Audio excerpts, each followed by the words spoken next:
Hello दोस्तों, मैं सुदेश्वर यादव पर्दाफाश में आपका स्वागत करता हूं।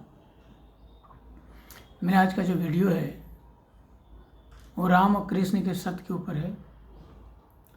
कुछ विद्वानों का मत है कि राम का सत्य बिल्कुल सीधा है,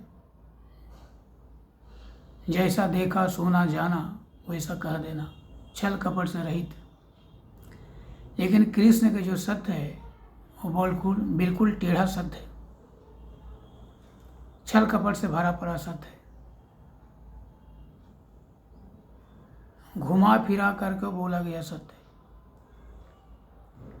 लेकिन ये सही है कि कृष्ण का सत्य टेढ़ा है, लेकिन छल कपट से रहित है। वो कृष्ण का जो सत्य है परिणामों को ऊपर विचार करके बोला गया सत्य है, क्योंकि सत्य कभी कभी बहुत घातक और डेंजर होता है। एग्जाम्पल के तौर पर इसे कहे तो कृष्ण के सत्य को समझना इतना आसान भी नहीं है। एग्जाम्पल के तौर पर अगर किसी महिला का जवान पुत्र मर जाता है तो अगर महिला घर पर नहीं कहीं बाहर में है, और अगर डायरेक्ट हम जाकर कहते हैं कि आपका जवान पुत्र मर गया, तो हो सकता है उसका आघात लगे, हार्ट अटैक आ जाए, वो भी मर जाए। बिल्कुल सीधा सत्य है, ये राम का सत्य है। लेकिन अगर कृष्ण के सत्य कहेंगे तो हम कहेंगे कि मैं आपका घर में कुछ हो गया है, लोग रो रहे हैं, तो इससे क्या महिला के ऊपर धीरे धीरे रिएक्शन होगा और अपने आप को संभाल लेगी। ये कृष्ण का सत्य है। दोनों सत्य है, पर एक सीधा एक टेढ़ा सत्य है। एक सत्य परिणामों को ऊपर विचार करके बोला गया सत्य है, ये कृष्ण का सत्य है। आप किसी राम नाम के व्यक्ति के घर जाते हैं, पूछते हैं कि राम कहाँ है। अगर राम खाना खा रहा है तो लोग कहते हैं कि राम खाना खा रहा है, लेकिन कोई कहता है कि खाना खा रहा है राम। दोनों एक ही चीज़ है, कर्ता और क्रिया को आगे पीछे किया गया है। एक सीधा है, एक टेढ़ा है। अश्वत्थामा मारा गया हाथी। आपको मालूम है कि महाभारत युद्ध में द्रोणाचार्य पांडवों पर भारी पड़ रहे थे और कौरवों की ओर से लड़ रहे थे। लेकिन कृष्ण जी का मानना था कि जब तक द्रोणाचार्य को मारा नहीं जाता तब तक युद्ध को जीतना आसान नहीं है। इसलिए उसने कुछ युक्ति खोजी। उनका अश्वत्थामा, उनका पुत्र था, उसका नाम था अश्वत्थामा। लेकिन उसने सोचा कि अगर युद्ध के मैदान में खबर फैला दिया जाए कि अश्वत्थामा मारा गया तो हथियार रख देंगे, उसको मारा जा सकता है। लेकिन अश्वत्थामा का मारना इतना आसान भी नहीं था, बहुत बड़ा योद्धा बलवान था वो। लेकिन अश्वत्थामा नाम का एक हाथी था, इसलिए उसको मारा गया। लेकिन उन लोग का ये भी शक था कि द्रोणाचार्य किसी से पूछे या ना पूछे, युधिष्ठिर से जरूर पूछेंगे, क्योंकि युधिष्ठिर कभी असत नहीं बोलता। और हुआ यही, अश्वत्थामा नाम के हाथी को मारा गया। पूरा खबर फैला दिया गया युद्ध के मैदान में कि अश्वत्थामा मारा गया, अश्वत्थामा मारा गया। द्रोणाचार्य भी सुन लेते हैं, लेकिन यही बात युधिष्ठिर के मुंह से सुनना चाहते हैं। तो युधिष्ठिर ने बोला कि अश्वत्थामा हत इति नरो वा कुंजरो वा। युद्ध का मैदान बहुत बड़ा था। युधिष्ठिर ने अपने आंखों से देखा नहीं कि अश्वत्थामा हाथी मारा गया कि अश्वत्थामा पुरुष मारा गया। वो भी कन्फ्यूजन में था। प्लानिंग तो था कि अश्वत्थामा हाथी को मारना है, लेकिन उन्होंने मरते हुए देखा नहीं था, क्योंकि हाथी के मारा था भीम और वहाँ युधिष्ठिर नहीं थे। युधिष्ठिर उसी सत्य को बोलते थे जो अपने आंखों से देखते थे, बिल्कुल 100% जो सत्य हो। लेकिन युधिष्ठिर कन्फ्यूजन में थे। लेकिन जिस शोर को उन्होंने सुना तो वो सोचे कि अश्वत्थामा हाथी का भी नाम है, एक पुरुष का भी नाम है। इसलिए उन्होंने इस तरह से कहना पड़ा उन्हें कि अश्वत्थामा हतः इति नरो वा कुंजरो वा। अगर वो क्लियर होते कि अश्वत्थामा हाथी मारा गया तो सीधा बोलते कि अश्वत्थामा हता इति कुंजरो।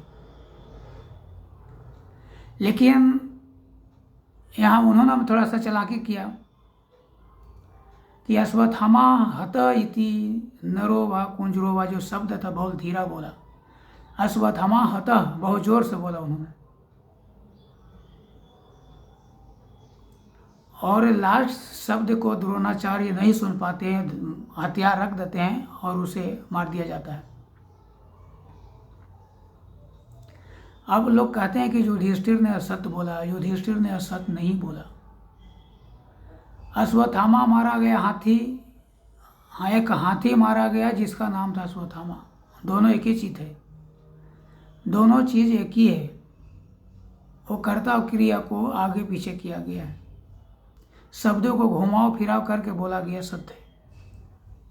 और उन्होंने लास्ट वाला सत्य को थोड़ा धीमा बोला और उसी में शंखनाद हो गया। लोग जोर की आवाज़ करने लगे ताकि वो लास्ट को शब्द को द्रोणाचार्य सुन नहीं सके। और हुआ यही, वो लास्ट वाला शब्द द्रोणाचार्य सुन नहीं सके, हथियार रख दिए। दोस्तों, कृष्ण धर्म के सत्य और धर्म की लड़ाई लड़ रहे थे और युद्ध में साम दाम दंड भेद सभी चीज को अपनाना पड़ता है। छल कपट को भी युद्ध में अपनाना पड़ता है, क्योंकि कृष्ण भविष्य को देख रहे थे। उस अधर्म को उसको नाश करना था, अधर्मियों को नाश करना था। बड़े बड़े विद्वान थे, योद्धा थे, अधर्म को साथ दे रहे थे, इसलिए वो भी अधर्मी थे।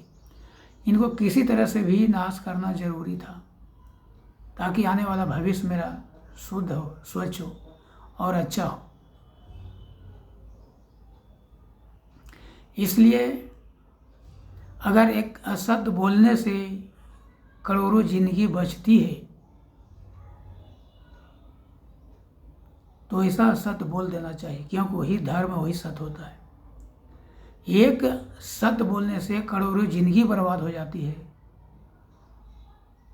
तो वैसा सत्य नहीं होता, वो अधर्म असत्य हो जाता है।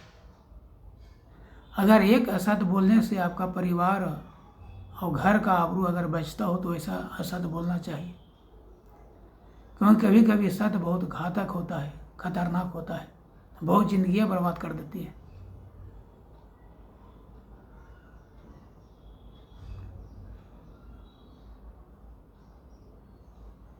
कृष्ण के जन्म अधर्म को नाश और धर्म का स्थापना करने के लिए ही हुआ था। तो उन्होंने पूरे युद्ध में टेढ़ी सत्य के सहारा लिया है, साम दाम दंड भेद जो भी हो, क्योंकि उसको अधर्म को अधर्मियों को नाश करना था।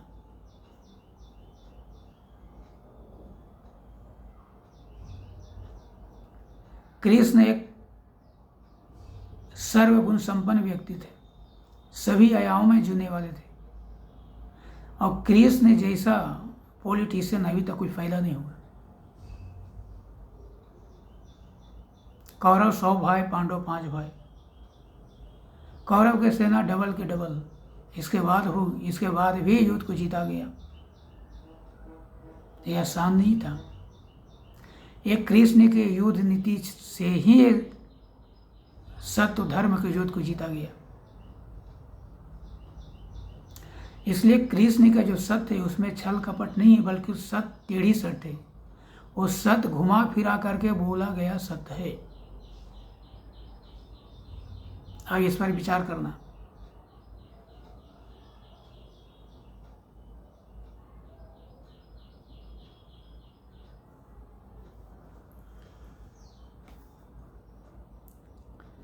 इसलिए हर मनुष्य का सत्य तो हमेशा सत्य का ही पालन करना चाहिए, सत्य बोलना ही चाहिए सभी को, चाहे लेडीज हो, जेंट्स हो, बच्चे, जवान, बूढ़े, कोई किसी को भी हमेशा सत्य को ही पालन करना चाहिए, सत्य बोलना चाहिए, सत्य मानना चाहिए, सत्य करना ही चाहिए। लेकिन कभी कभी ऐसा भी हालात आ जाती है कि सत्य बोलना बड़ी खतरनाक होता है, घातक होता है, तो उस समय सोच समझ कर ही सत्य का बोलना चाहिए, पालन करना चाहिए, ताकि उसे किसी का बहुत बड़ी नुकसान न हो।